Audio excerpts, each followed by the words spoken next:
saying today that you can cut the price of our energy bills if people vote along your lines? Absolutely. If we vote to leave the European Union, we can cut VAT on domestic fuel to zero, and that would save households about £60 a year. Now, this is something that we can only do if we leave the European Union. Once we're in the EU and VAT's slapped on any product, it can't be taken off. But if we leave the EU, we can use the millions of pounds that we would save from being outside the EU to cut VAT on fuel, and that would help the poorest families most of all. And pigs could fly as well. Should we be cutting VAT on energy bills? Well, again, I think it's important that we look at a range of options here in order to help. And the government already provides additional support for those who are in particular difficulties. We have warm homes payments. There are other ways in which we support people. So I think it's important when we're thinking about how we help people that we look at ways in which we can target our support most effectively on those most in need. Is that a yes or a no to cutting VAT on bills as far as you're concerned?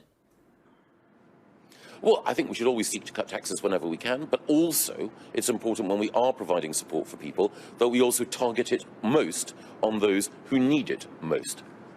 And so cutting VAT on energy bills is something that you would support? Well, in my view, the more we can cut taxes, the better. But at this point, I think that the prudent and the responsible thing to do is to recognise that we need to take a balanced approach, and a balanced approach means that when we can support, we provide support most to those in the most difficult circumstances. So particularly on energy bills at the moment, given that some people could find themselves with a bill going up more than 600 quid? Well, I think that's precisely why we should be concentrating our support most on those with the least income, the least wherewithal in order to be able to meet those and other bills. And that's what we do. We target support, whether it is through warm homes payments or through other interventions, on those who are most in need. And I think most people would recognise that if we do have ultimately, it's all taxpayers' money. If we do have taxpayers' money to be able to provide people with support, then it should be directed towards those who are in the toughest circumstances. Talk to me about... Faced with soaring gas and electricity prices, Brussels wants to act swiftly. Its main strategy to rein in the hike, encouraging member states to lower VAT and other taxes on energy. The European Commission has backed a plan for direct handouts to households. An energy cashback scheme is to be set up, but it will only be available for those families that are most in need.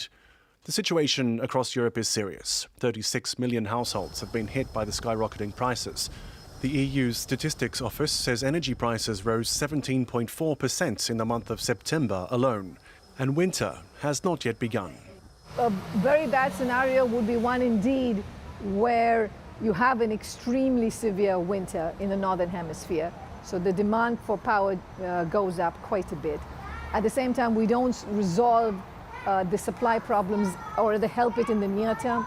Longer term, the European Commission also wants to head off future supply problems and is considering setting up strategic gas stockpiles. The details are expected to be unveiled mid-December. The burning issue of rising energy prices will be at the top of the agenda at the next summit of European heads of state and government, scheduled for late next week.